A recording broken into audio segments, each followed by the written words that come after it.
So what is a privilege? A privilege is a right, advantage, or immunity granted or available only to a particular group or person.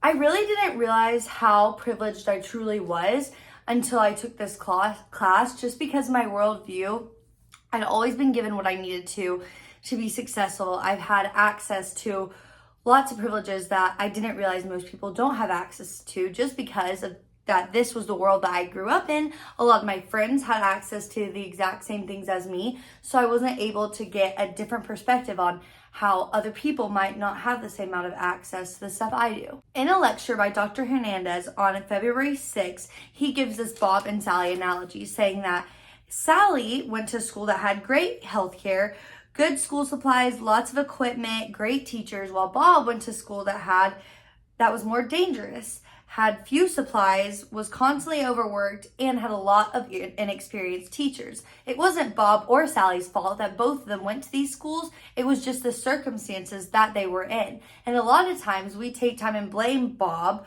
for not going to a better school, for not being as successful, for making this choice and be like, get it together.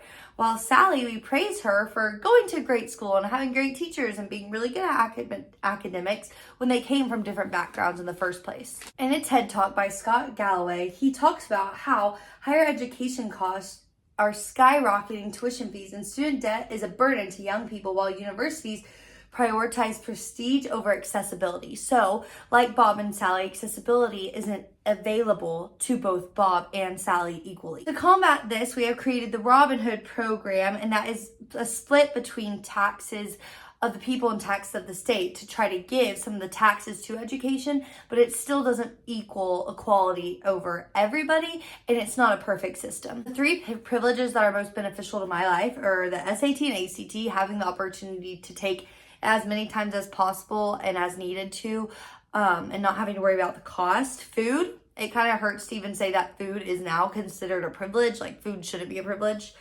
And having two present parents has really impacted my life, given me a better worldview, and gotten two outlooks on a lot of situations.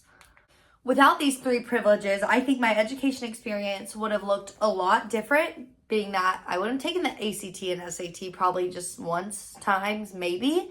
And I might not even be at Texana because of that. I would probably work harder because I would have to work for my food. And even being in college, I've gotten a new perspective of that it costs a lot of money to live. I'd probably be chasing after the idea of this American dream a little bit more.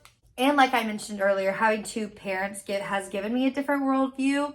And most of these problems fall under capitalism. In a lecture by Dr. Hernandez on February 7th, he talked about problem created by capitalism is failure in the market, oppression, division, and profits more than just. In a TED Talk by Kate Raworth, she talks about how a healthy economy should be trying to thrive and not always continuing to grow. Her solution to this is an idea called donut economics, and it basically is just balances the system. The money is balanced. It's not we need to get more and more and more. It's just balanced. The two privileges that I think everyone should have access to and that would change the world is food and a college education or support. I don't think everyone needs to go to college, but at least have support in the educational process through elementary school, middle school, and high school. Dr. Hernandez's lecture on February 14th, he talks about this idea of cultural hegemony, and it refers to denomination or rule maintained through an ideological or culture means, and that's what a lot of capitalism is run on.